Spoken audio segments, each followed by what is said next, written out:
Ecclesiasticus chapter 29, or Sirach chapter 29. This chapter has to do with the borrowing and lending of thy neighbor.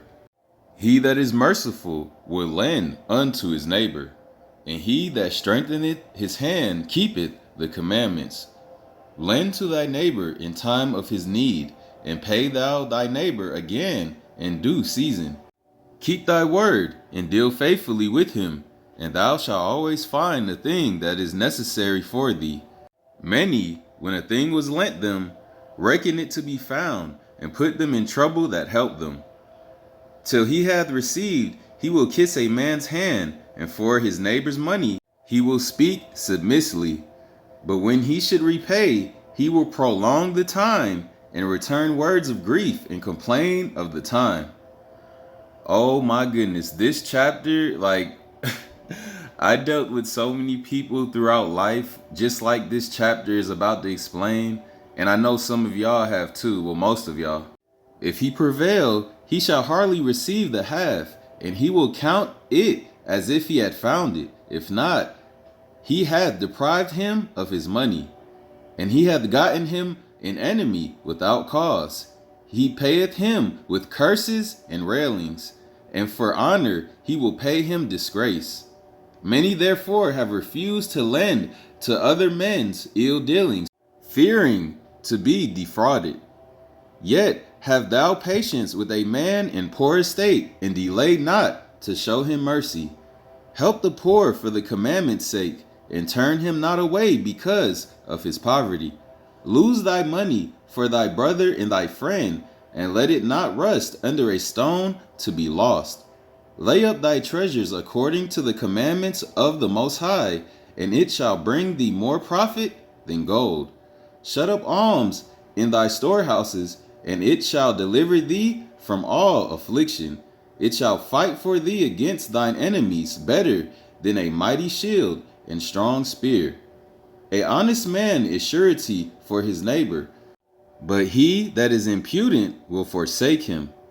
Forget not the friendship of the surety, for he hath given his life for thee.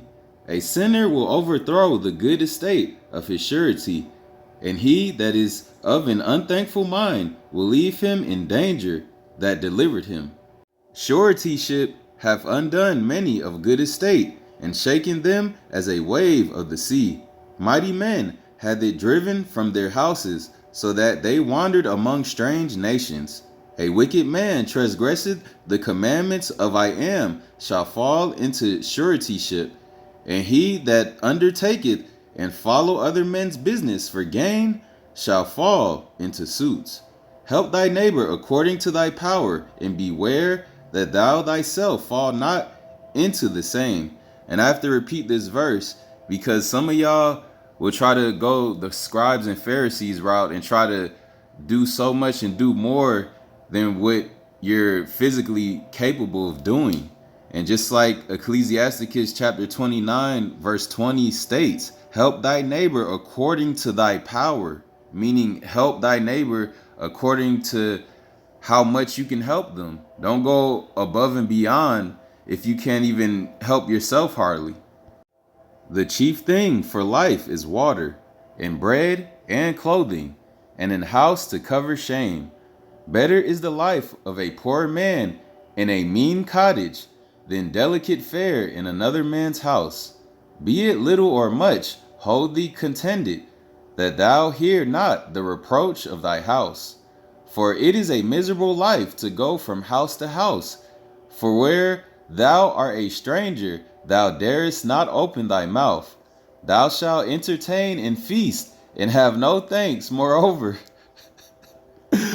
thou shalt hear bitter words. Hold on, I'm laughing right now, y'all, because as I'm reading, I'm going in my mind of past circumstances where I knew of people that acted just like this, bro. That's how I know the Bible is so real and is so true, because these things happen in generation to generation, not just our generation, but these things happen hundreds of thousands of years ago. You know what I'm saying? Just like history repeats itself, lending to thy neighbor repeats itself too. And just to get one thing clear real quick, lending to thy neighbor means lending to your kinsman or kinswoman, your people. So starting back at verse 23, be it little or much, hold thee contented, that thou hear not the reproach of thy house. For it is a miserable life to go from house to house. For where thou art a stranger, thou darest not open thy mouth. Thou shalt entertain and feast, and have no thanks. Moreover, thou shalt hear bitter words. Come, thou stranger, and furnish a table, and feed me of that thou hast ready.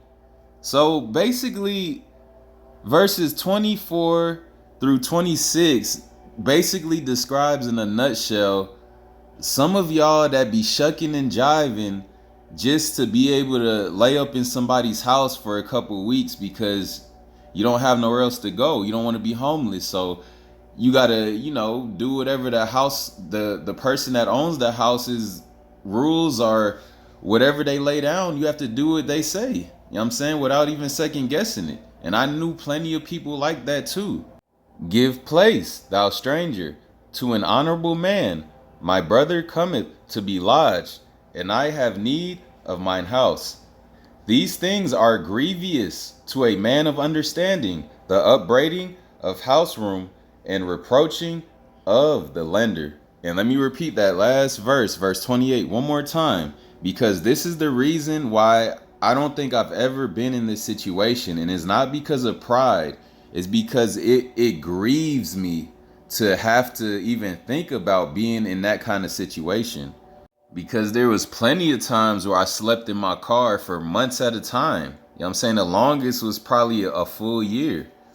In Las Vegas, 100+ weather in the summertime, you know what I'm saying? Taking showers at Planet Fitness and going to work like nothing even happened. Coworkers not even knowing that I'm homeless. And it wasn't because of pride. It was because of just being grieved of spirit to have to know that I have to shuck and jive and to please massa. Well, not really massa, but the person that I'm staying with. Basically, they are massa because I'm staying with them, so I gotta abide by their rules. And it just wasn't me, man. Like, that's not my spirit. I can't even be that kind of spirit. Verse 28, these things are grievous to a man of understanding, the upbraiding of house room and reproaching of the lender. Whew. All praise to the power of the Son of Man, Abraham, Isaac, and Jacob. I am that I am on this beautiful, marvelous Sabbath. Hopefully you guys are enjoying as much as I am, getting into the word, studying, and praising I am as much as you can. And even more than that, all praise. Shalom.